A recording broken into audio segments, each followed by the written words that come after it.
Thank you. Good evening and welcome to the first Pride Perspectives webinar of the school year hosted by us, Trinity-Pawling School.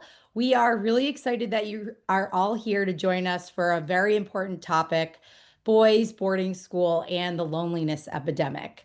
We will answer questions that you may have submitted during the registration process. But if any questions arise during our discussion, please feel free to utilize the Q&A option in the chat.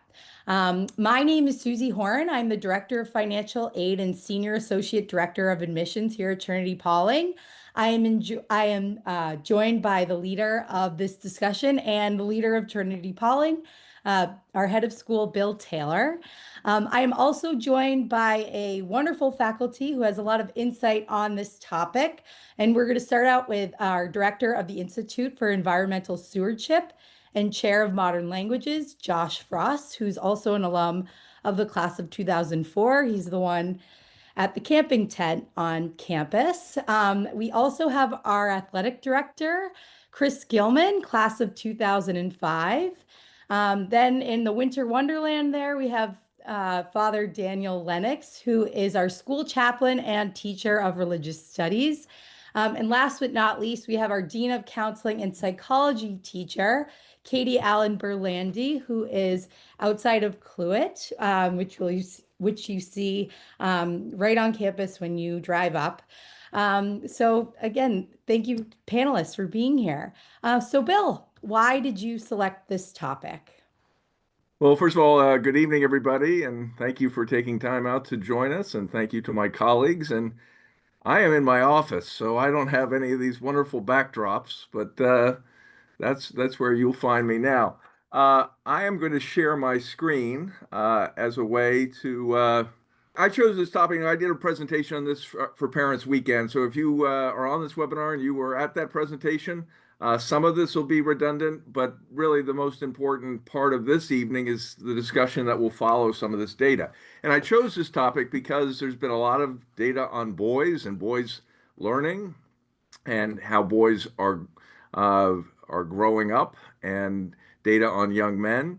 And there's a lot of data on what is now referred to as the loneliness epidemic that's associated with larger data on mental health.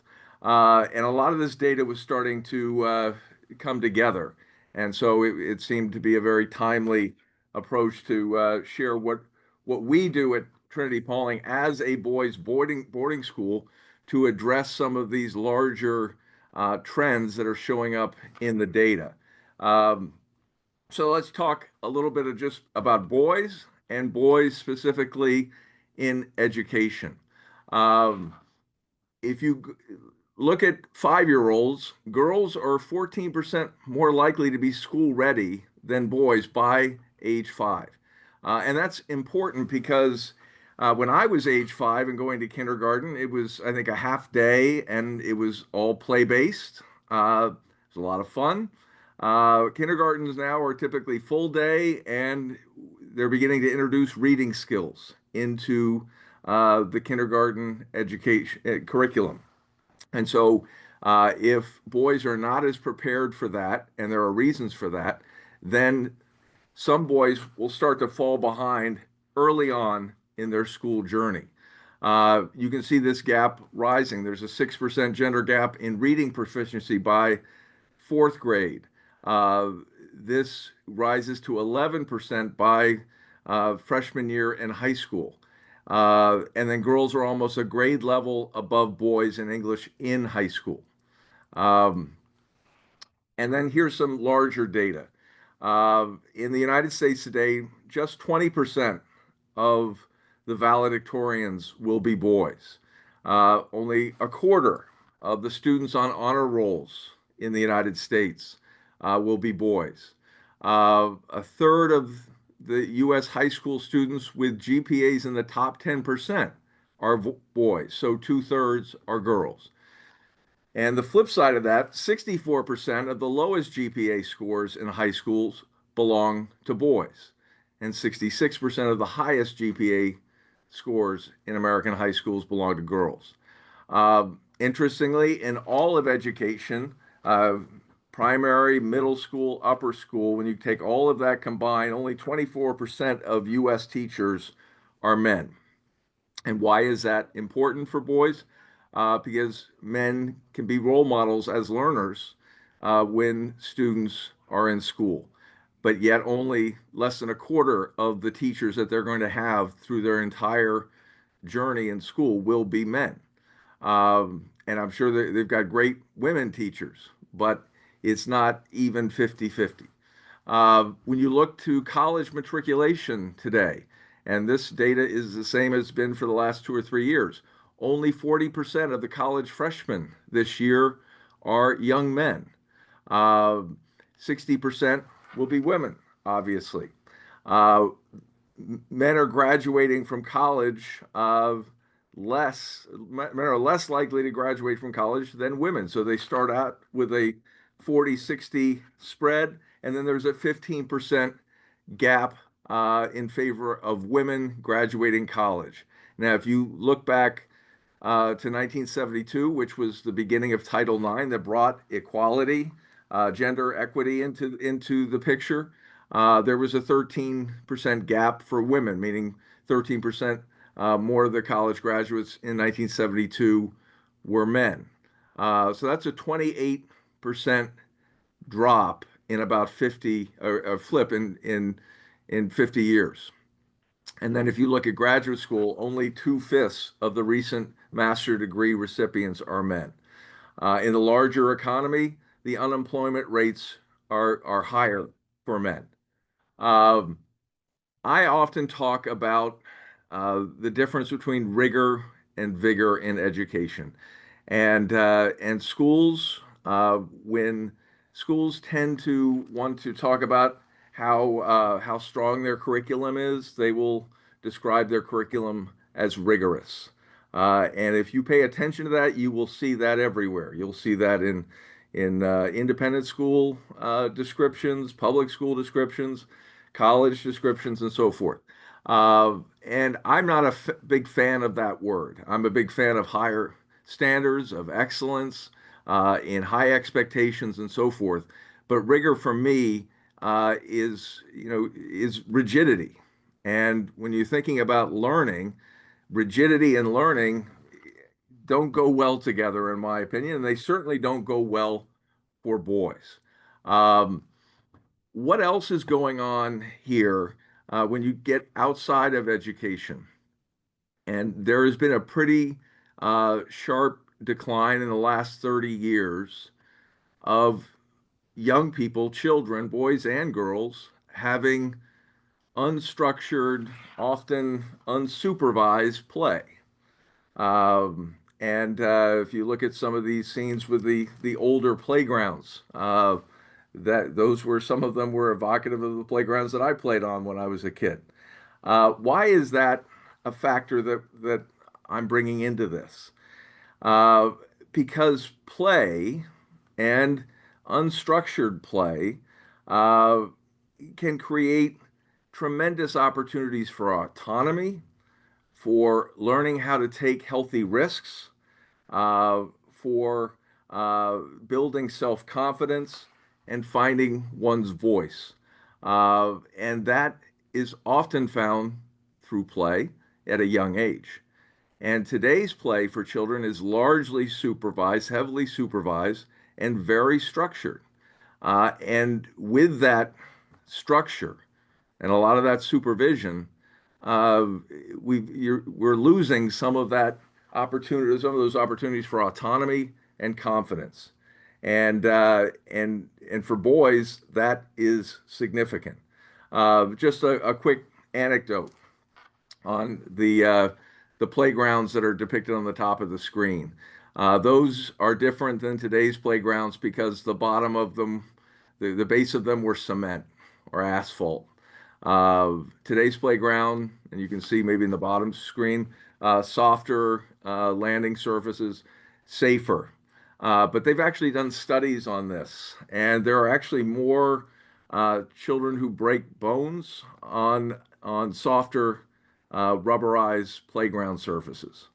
And they speculate that the difference for the reason for this is that the sense of safety is not impacting or adversely impacting decision making.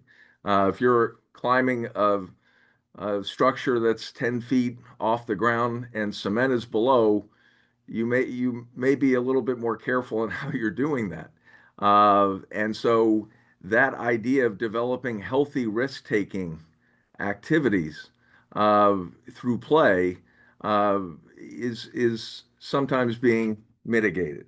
Um, Here's a major reason why some of these statistics are playing out.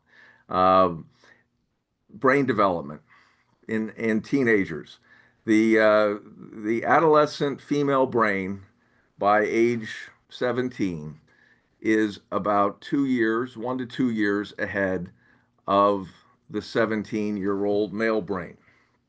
And that full maturation of the male brain does not happen until the early 20s. And then it evens out. And what is not as well developed in the male brain in 15, 16, 17, 18-year-olds as it is in the female brain is the prefrontal cortex. And the prefrontal cortex is the portion of the brain that is helping with organization. It is helping with problem solving. It is uh, influencing impulse control. It is allowing the person to associate consequences with actions. And and when you sometimes, as sometimes I do, have a boy in my office who's had a lapse in judgment, and I said, well, what were you thinking? And they say, well, I wasn't thinking. And sometimes that is true. They were not thinking of the consequences. They were not thinking of what if I do this, what does that mean? Uh, so the brain development is a significant factor in this. Before we get to that, I want to talk a little bit about how this all plays out in education today.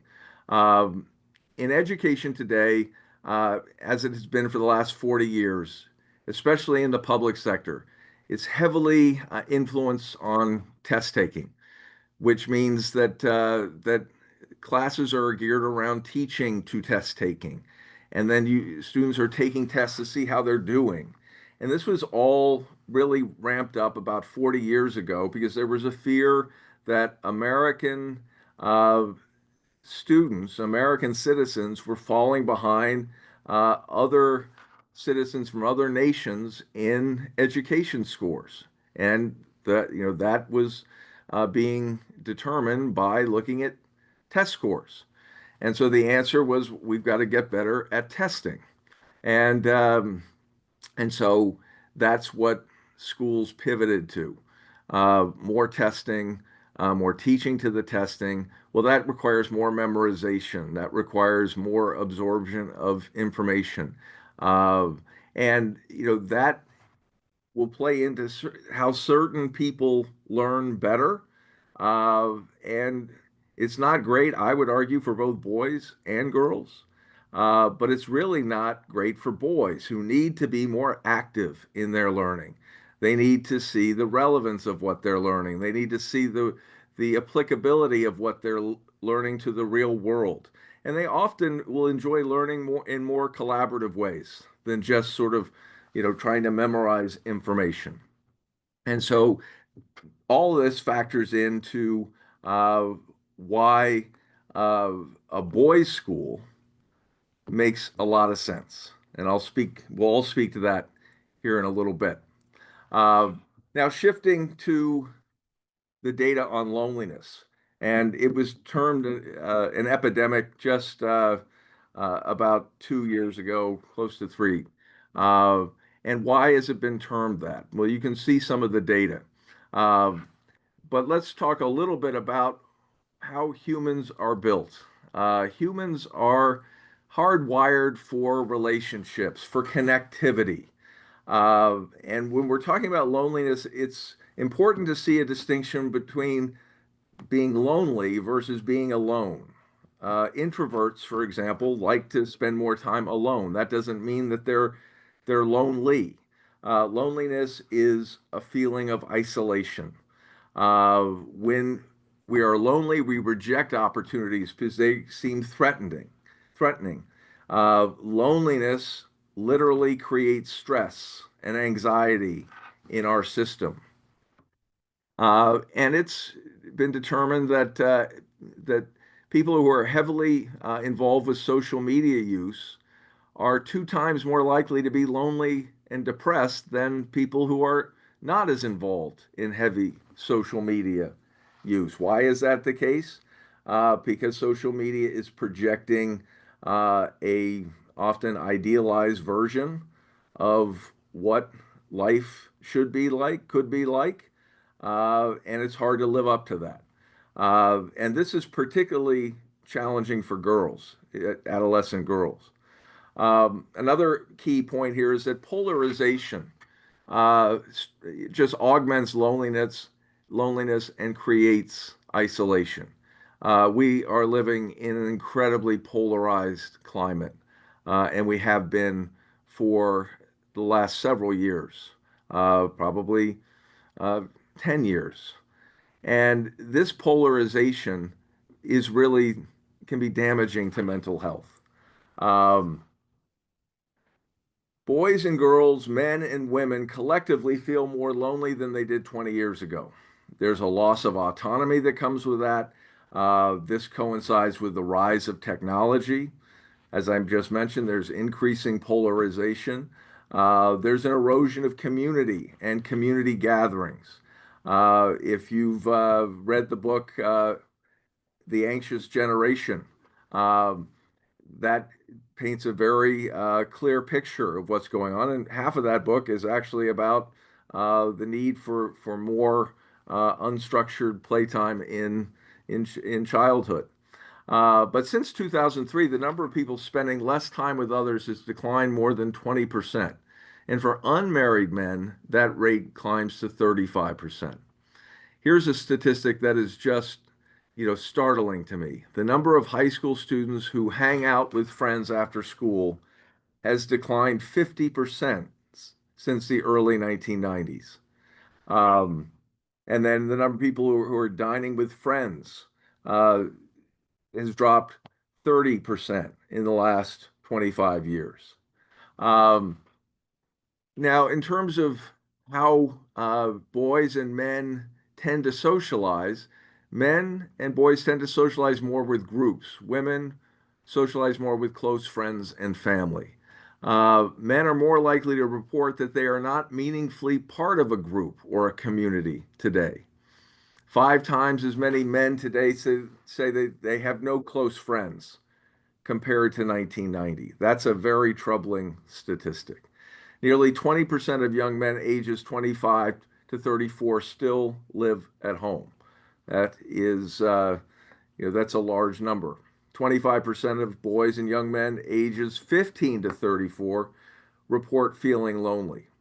And that's compared to 18% of women in the same age group. Uh, 15% of men report having no close friends, compared to 10% of women. Men rely on spouses for 85% of their support, compared to 72% for women.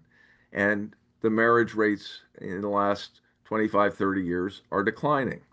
The depression rates for boys, girls, men, women are very similar, but the suicide rates for men are 4 times that as they are for women. So, we're going to pivot now and talk about the role that a boys' boarding school can play in pushing back against what is going on and what this data is suggesting is going on. And and the boys' boarding school aspect about it, let's talk about a boys' school. Uh, our entire curriculum is built around teaching boys. We are experts at teaching boys. And the boarding aspect of boarding school is about community. And scenes like this happen all the time in boarding school. Kids hanging out. When you think about that statistic I just shared with you, about 50% fewer people hanging out with friends in the 1990s. In boarding school, there's a lot of time to hang out with friends, and that community is really an integral component of the overall experience. Uh, and now I want to shift back to this idea of rigor or vigor. Uh, because with boys and in boys in education, education has to be vigorous for boys as opposed to rigorous. I believe that firmly. Rigor is energy that is imposed on something from the outside. Vigor, by contrast, is energy that is released from the inside. Uh, Boys have a lot of energy. Teenage boys have a lot of energy. What we try to do here with our academic program is to use that energy to help enhance and direct the learning experience by being active, by being project based in much of our learning, by being experiential in much of our learning, and by teaching boys the relevance of what they are learning rather than just trying to cram the information into one's head. Uh, this is what rigor ends up looking like. Uh, and this is what vigor ends up looking like. It projects confidence, engagement, and as a boys' boarding school, that vigor is extremely important in allowing the boys to have greater agency, autonomy over their learning, a greater understanding of how they are learning, how they learn best, and they're able to see the real world implications and applications of their learning because we are very deliberate about building those learning environments around that understanding and applicability. Um, and and we get the boys active in their learning by doing. We also have overlapping graduation requirements that are built around discovery, building self-awareness, project-based learning, communication, learning how to speak confidently in front of groups, all of that to build confidence and greater self-awareness.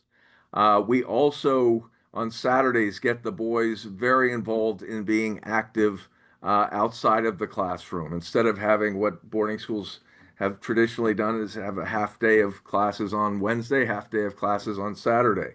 Well, on Saturday, we get our boys out and learning skills associated with environmental stewardship, entrepreneurship, citizenship, and leadership by being active and and pursuing those avenues in ways that create ownership. By the time a boy is finishing his junior year, he essentially majors in one of these institutes.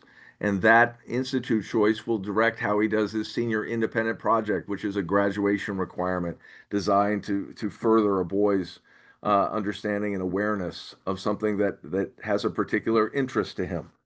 Um, and uh, and so with that, I am going to stop sharing my screen and uh, and then turn back to my colleagues here. Uh, and we want to have a conversation about what we are doing at Trinity-Pawling uh, to create an alternative uh, for how boys learn, how boys can learn best, for how boys learn in community, and how boys can build relationships that pushes back against some of these mental health challenges and specifically loneliness. So let's start with community because I think that is incredibly important. At Trinity-Pawling, the community is an active agent in the learning process. And we're very deliberate about creating time for community to come together. So, uh, Father Lennox, I want to turn to you and talk a little bit about, if you will, our Episcopal identity and tradition and how that is critical in helping to build this community here that we all find to be very, very special. Sure. Thank you, Bill. And hello, everyone. Good to be with you this evening. Well, in light of all that data you just walked us through, one of the things that we do that I think is very sort of particular and even somewhat traditional by today's standards that we gather 3 times a week for chapel. And one of the things that does for us is it brings us collectively together in a sanctuary where we share and where we learn and where we grow together and um, where we in essence become together a body of one that thinks differently about all manner of things. And over my time at the school, I found that those gatherings 4 times a week are the quintessential stepping stones for our growth as a community of trust and truth and vulnerability. That's steeped in the Episcopal identity that says at its very core, all are welcome. And the denomination is a comprehensive one that seeks to be inclusive and curious, quests for learning and knowledge, and at the end of the day, quest to be together in communion. So when I think about Trinity-Pawling, the thing I think about, at least from my seat, is the idea that we start virtually every day as a collective body that seeks to learn and listen, seeks the dignity of everyone, seeks to be curious, seeks to acquire knowledge. And then that acts as the operating system that goes out into the wider community, the school. So you see that play out in our athletics, on the quad, in our academics. And it starts in this sanctuary that says, "Hey, we're intentional about being together in our difference, with the hopes that we can learn more about ourselves through the other." I think it's so critical and essential in a as you described, a society that is somewhat polarized, and it really, I think, sets the stage for the boys to learn and learn about their peers, learn about what the faculty might be thinking, and learn about sort of the greater sort of mystery of life that unfolds at our school. So when I think of that and the boarding school environment at Trinity-Pawling, I think about it as a place of coming together and becoming together, the best versions of ourselves. And that's how I would describe the Episcopal identity, and that's how I would describe the identity of Trinity-Pawling from a spiritual place. Thank you, Danny. You mentioned, being welcoming and open to all, which is an essential component of creating an environment where people and kids know that they belong. And that sense of belonging is critical for community. It's critical for mental health. It's critical for building this sense of autonomy that we want to have these boys develop and leave here with. And it's critical in building self-confidence. Um, we participate in a study every year amongst independent schools, about 200 independent schools in the US and in Canada. And it's about belonging. Now, independent schools are all built around community, the concept of community. The class sizes tend to be smaller than larger public schools and so forth. So they are designed for community. So not surprisingly, the data that comes back from independent schools, students talking about belonging tends to be pretty good data, because the schools are generally doing a very good job of that.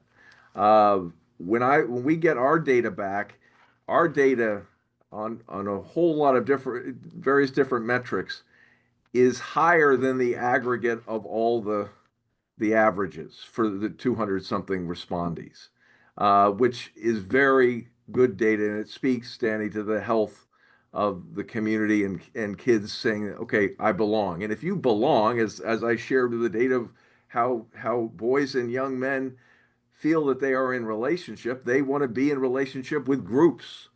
And if you belong here, then that is going to be a very good healthy foundation for you for learning and for developing that sense of self-confidence and autonomy. Uh, Katie, I'd like to shift to you and talk a little bit about that sense of community and belonging through a mental health lens. And certainly, the data for, as you well know, for teenagers as a whole is not pretty when you're talking about mental health. Yes, thank you, Bill, and good evening, everyone. Thank you for joining us. Father Lennox, listening to what you have to say is profound, and it's such an honor to work at a school where you see all that you say play out every day. It's just really a tremendous honor, and you are such a linchpin in that foundation. So thank you so much.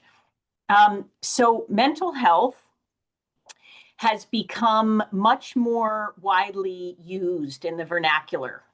And I like to think that boys are becoming, and maybe boys just at Trinity-Pawling, are becoming more comfortable with the concept or that of mental health, that it's not something that they want to run from, that we want them to be a little bit curious about their own mental health, right? And to be mindful of the mental health of others around. So we also talk about mental wellness here and the protective factors that we can employ here for the students and for the adults. But ways to inform students about their own agency, to use that term, to influence their own mental wellness. And sleep and nutrition and fresh air and kindness and taking breaks and trying new things and goal setting and with realistic expectations and movement and connections to friends and family, screen time with boundaries, celebrating small wins. All of these things are protective factors for our mental health. So we talk about those things here. We encourage them for our whole community. The reality alongside that is there, as Bill said, there are many mental health challenges that students these days are facing.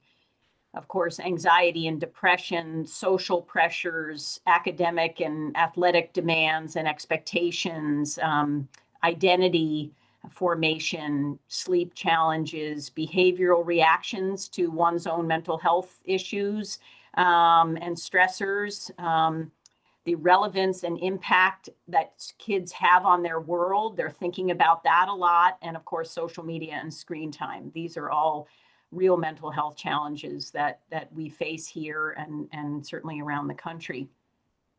And to circle back to belonging and community, and everything that's been talked about as it relates to that, these two things, belonging and community, are elixirs, right, for many of these mental health challenges. And we are, as Father Lennox was saying, very intentional about the way we focus our efforts on community and efforts towards the feeling of belongingness for each of our boys.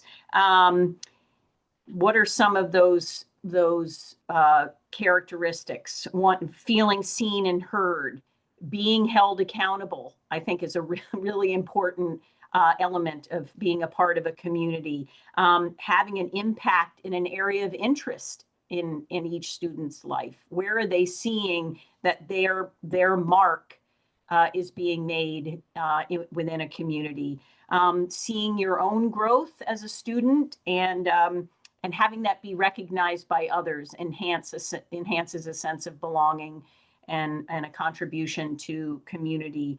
And that whole idea about seeing yourself as and experiencing yourself as being part of a greater whole, the whole Gestalt mentality, right? And concept.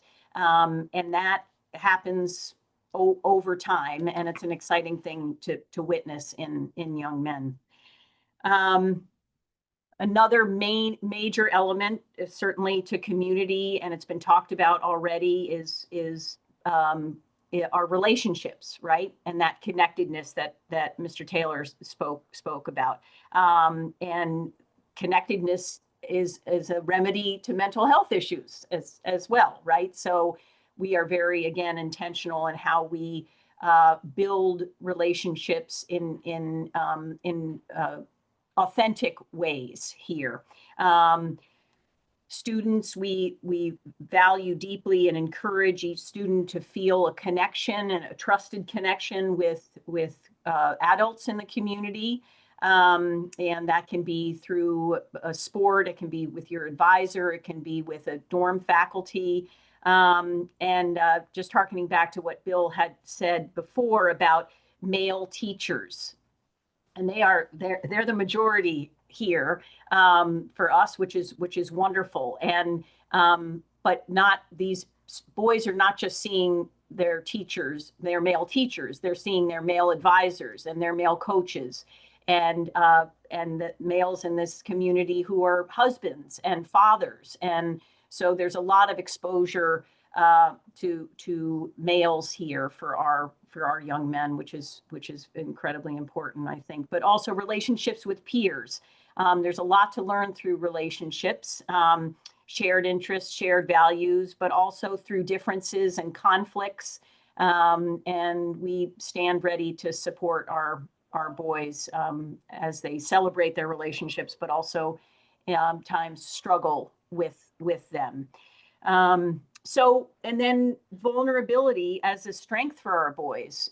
This word is a really important one, but its meaning is even more important. And it's, this whole idea about maybe letting one's guard down, sharing something that you might not be comfortable sharing or haven't been comfortable sharing, or trying something new, or trying to engage in a topic that has been nervous making to you, whatever it might be. This is something we encourage here at this school a great deal. And we are seeing more and more vulnerability in our boys. I mean, this is my 11th year here at this school, and it's the most exciting thing to see in sort of very small ways, but in certainly bigger ways as well. So witnessing two boys talking about something that is sincere and meaningful, there's vulnerability in that, in my opinion. And then having a student stand up and speak in chapel, that's a more public, a vulnerable moment or moments. But our students are witnessing these vulnerable acts or vulnerable actions in their peers, and that only, I think, leads to more and more vulnerability in others, emphasizing the safety net of our school where that can happen. A taste of vulnerability goes a long way, in my opinion. So we see these acts of vulnerability here, and we celebrate them. And I'm looking forward to seeing more and more of that vulnerability, because what that is showing is a student's risk taking in many ways in the positive sense, and their self-awareness or their desire to be more in tune with who they are in a world that doesn't always celebrate that for young men. So I think at that, I maybe just would say Trinity-Pawling's culture and its size leads to a safe environment, right? Where kids try, and they try to ask for help, and they try to, reach out when needed, but it's also a place for them to trip up and explore and face mental health challenges and find their self-value. So our culture here just is open to their vulnerability and to their growth. And I'm just so honored to be a part of the mental health team here, which includes our director of the Health and Wellness Center, Dr. Marilyn Lashley. We also have a therapist who comes as a consultant to meet with boys, but I'll also say that all of the adults here on campus are part of our mental health team. And there are lots of eyes on all the kids. And I also want to shout out to the students who are, many of their eyes are open to their peers and their peers' wellness and their struggles. And they play a role in the mental health and mental wellness of our student body as well, which I'm really proud of them for. Thank you. Thank you. A lot of what we're talking about fall into the category of resiliency assets. These are assets that we all can build up in our lives and that allow us to be more resilient, to bounce back when we have setbacks. And that's such a key component of this of mental health. And in the adolescent years, uh, you're just beginning to understand what those assets are. But there are things as daily as sleep. Sleep is a resiliency asset. Relationships, are resiliency assets. Vulnerability is a resiliency asset. And in a boarding environment such as this, uh, there are so many different opportunities. Everything is educational in boarding school, and it means that the boys are exposed to so many different opportunities to build their resiliency assets, which are critical. What is not a resiliency asset is too much screen time. And I know that that was a question that came across earlier by one of the attendees. What do we do about that? Uh, well, during the academic day, students are not allowed to have their phones, and that has been the case for years. What we did this year is put some additional teeth into that, and some broader consequences if they did have their phones out during the academic day. And when we outlined that for the students at the beginning of the year, you know, we all thought that there was going to be a little bit more pushback, but there really hasn't been, and the students have been remarkably agreeable to that. Uh, and I even, I've got one advisee who reports to me every week what his reduction in screen time is, and which I think is fabulous. And when you saw the picture of guys hanging out in rooms, they're not on their phones. I mean, they're hanging out with each other, they're socializing with each other, and there's far less screen time here. Now, do we sometimes have boys here who struggle with that, who are challenged with that? Yes. But then we work strategically to address that. Sometimes taking computers, taking phones, and if that's what is required. But I would say the vast majority of the students here they're not walking around looking at screens. They're not plugged in. They're busy. They're playing sports and doing all that. But let's talk a little bit about dorm life. And Josh, you and Chris both spent time in the dorms. I was in the dorm for many years. Uh, Talk a little bit about, the community that comes through the dormitory experience. Living in, I mean, to what, preface what everyone said, living in close quarters, right? That's the ideal opportunity for connections, right? And I think, the shared time we just spent, the last summer or two renovating our dorm lounges and making those spaces more open and for students to come back and gather and getting them out of their rooms and away from their screens. So I think, share time in lounges, study time, that's to, Katie's point, opportunity for conversations and for those vulnerable conversations. All that happens in the dorm. I think the dorm is, in a sense, becomes like a micro community, right? Of its own, where there's dorm proctors and younger kids looking up to the older kids that have sort of been through it already, right? And have learned strategies and helpful hints and who to talk to when they need help. So the dorm, I think some of the connections in the dorm are perhaps where it all starts, and I think are most valuable. Josh, I know you're currently in a dorm, but I just, it's been incredible. I think the renovation of the dorm lounges has been a huge benefit to growing that and improving that. And I think if you break kids' experience, the students' experience at Trinity-Pawling into three big categories, that would be academics, extracurriculars, which I would include sports in, and dorm life. And of the three, I would argue that the dorm life is the most important.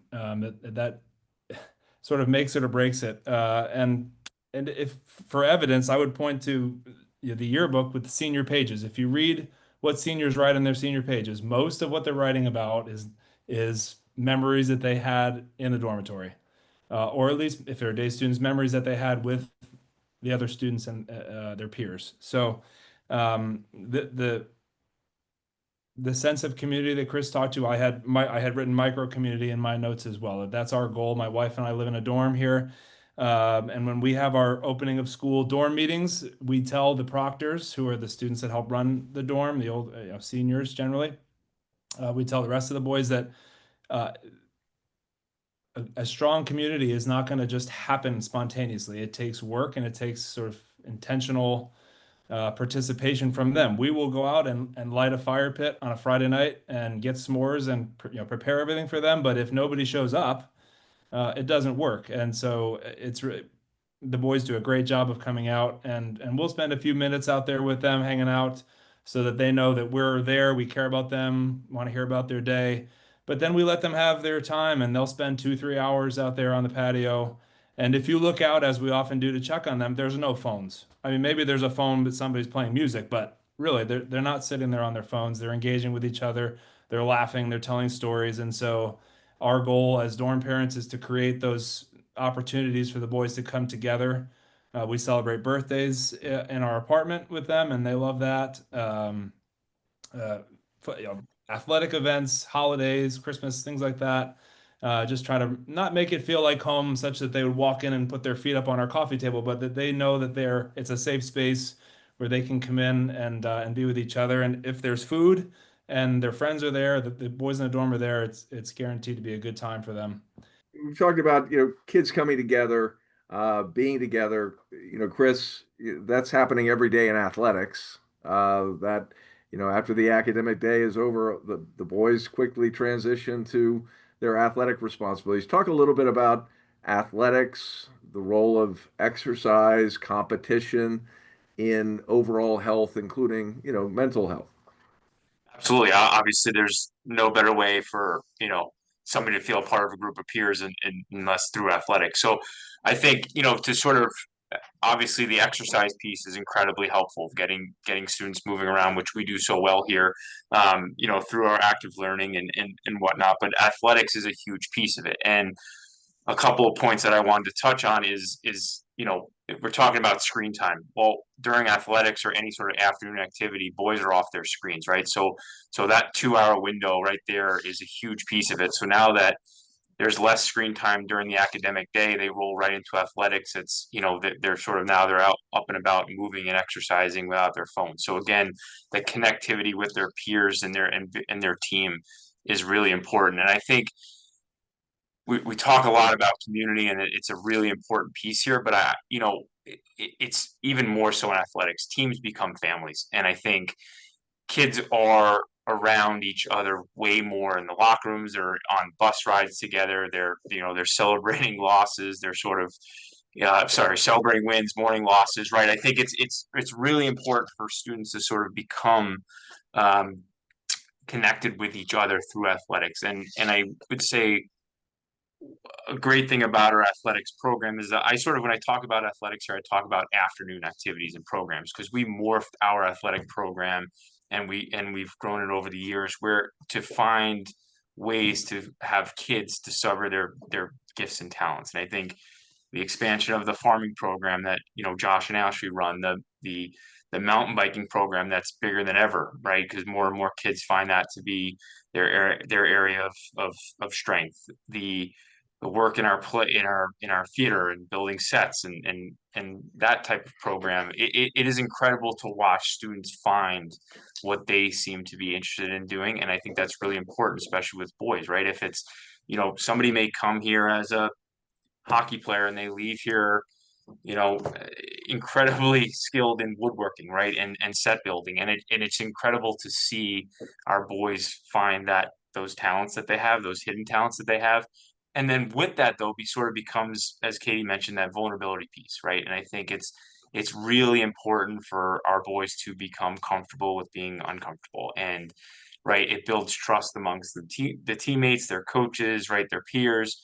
I think it's pushing them towards, right, growing and becoming aware of themselves. And one of the other topics that I was hoping Katie would mention, because she's way better at it than I am, is the sort of resiliencies, but the setbacks with mental illness, mental health, and um, injuries, and watching kids sort of battle through injuries. But we do an incredible job here of supporting them and helping them. I think of a student that just graduated last year that was unable to play sports anymore due to concussions, but his involvement with teams, with awareness of mental health, was incredible. And I think it's really important that he felt connected and still part of a team, right, through athletics, where it was incredibly valuable for him to have that sense of belonging and watch him continue to grow, but to help others, and start an injury club, right, where you sort of walk through strategies and coping skills to deal with that stuff. So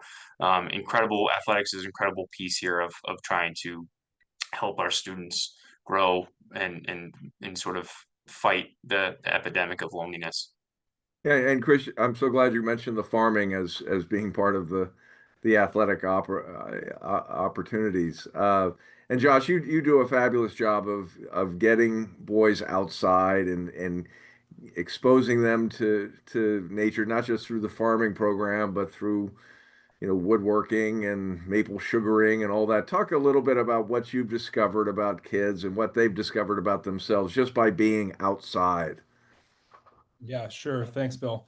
And there are, I mean, we have a 250-acre campus, and there are many avenues to get outside. And we have programs, as you mentioned, the farm, the Institute, Environmental Institute, we're often getting kids outside, do maple sugaring to build survival shelters. And so there's curricular times where we're getting kids outside very intentionally, trying to help them establish a relationship with the outdoors and an appreciation for that. There's also a lot of time where kids have free time and can take a fishing pole and go fishing, or go for a hike and find some time alone if they need that to sort of recenter themselves. But one thing I'm thinking about is that we've done the farm now for almost a decade, and invariably every season, fall or spring, it makes no difference. There are students who are on our team who come up for practice every day who will get there half an hour before they're supposed to be there. And we find them there when we pull in, and they're just sitting by themselves, out, no phone, not listening to music, just sort of being outside and recentering themselves. And I appreciate that. I grew up having that opportunity as well. And I know that being outside helps engage your senses. It slows down time. And as you sit and watch nature around you, animals working just to survive every day, the stress you're feeling about a geometry test kind of gets put in its place as you sort of, I don't know. It has that effect of sort of humbling, and so we do a great job of offering programs to get kids outside, and also opportunities where they can take themselves in free time and reap those benefits of being outside. It's a beautiful campus, and so that you also mentioned woodworking, and that's not really outside so much, but it is working with working with your hands, different kind of learning that every every term I ask kids how they enjoyed the course, and they say they'd rather be there than have a free period. So I take that as the ultimate compliment, that they love creating something with their hands. And I heard this term recently, that what we're doing really in teaching hand tool woodworking is quiet woodworking. It's not machines, it's not dust flying, and it allows for us to talk to each other while we're working. And we're starting a new timber framing in the course in the spring that's also hand tools only. And so there really is a strong emphasis on, yes, you're learning how to use tools, you're learning how to use your hands and create something, express yourself, but we're also doing it in community. And that's really important. And we know that boys are much more likely to open up to each other if they're working at something, shoulder to shoulder, rather than looking at each other face to face. If it's at a campfire, or if it's, in the wood shop, that there's a lot of opportunities for boys to be vulnerable and share their experiences with themselves. And that's what we see happening. Thank you. Thank you. Um, I know we're closing in on our time, and Susie, we've got some questions I'm sure that have come in, and some that we haven't gotten to. So I want to turn to you in a minute, but I just want to, before we wrap up here, I want to just emphasize that this webinar began with sharing a lot of data about what's going on in the larger culture. In so many ways, I believe that this school is countercultural because it's providing opportunities that are pushing back against that.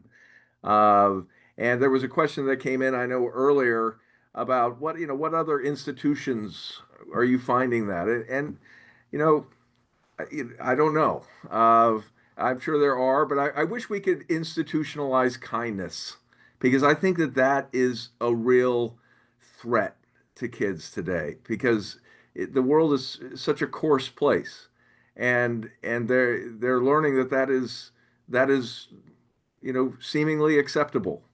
Well, kindness allows for relationships to be formed and for trust to develop. And when you take that out of the equation and you are left with its opposite of coarseness or distrust or meanness, then that's when loneliness creeps in. That's when mental health challenges arise. So I think any institution that is doing whatever it can do it kindly, and to practice kindness is what these kids need outside of here. Susie, any other questions that have come up? We have not had any submitted live today, but we had one earlier that asks, do the young men feel it helps to know that after TPS, after Trinity-Pawling, there are alumni that follow their accomplishments, kind of in the spirit of belonging and community? Oh, that's a great question.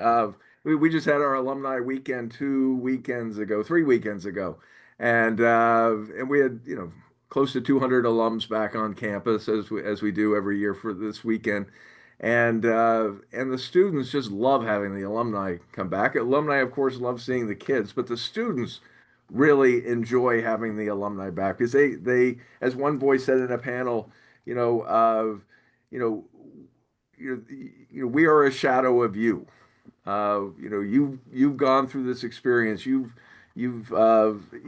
taken this experience and you've run with it in your adult life. And we want to be connected to you, and the alumni want to be connected with the students, and that is incredibly important. That sense of connectivity, and boys know because of the alumni. They know that they are part of something that has continuity. They know when they're sitting in that chapel, listening to Father Lennox, that 50 years ago, there was a boy sitting in that same very pew, probably had just woken up, had ran to the chapel before the doors closed, was thinking about the test he was going to have in chemistry the next period, and was listening to the chaplain at that time. Uh, and that's a shared experience, and that builds bonds. And again, back to the data of how boys and men connect. They connect with organizations, with groups, uh, more so than just with individual people, to be a part of something larger. And that sense of continuity here at Trinity-Pawling is really important. I was reminded of a question I saw earlier too, before we close, and it's 8 o'clock, and this will be the last one, is what about the introverts? And like society, we have plenty of introverts. We have introverts on this panel. Uh, and and that this is not a place for just extroverts. This is a place that has quiet time built in too, and the introverts, uh, learn to develop their own voice and to strengthen their voice and to share it as they see fit to do so. And as Danny said, and this will wrap where he began, all are welcome here, and everybody sees the gifts and talents in one another. Or we do that through relationships. Thank you again, Bill, and all the panelists. We are so grateful for all of your insight and knowledge. Thank you all again for joining us. If you are free this Saturday, please join us for our open house. It starts at 9 a.m. this Saturday, October 25th. Our next Pride Perspectives webinar will be on November 18th. And the topic is building learning relationships for boys, mentors, peers, and role models. A recording of all of our webinars can be found on our website as well. Thank you again, and we hope you all enjoy the rest of your night and week. See you soon. Good night, everybody. Thank you.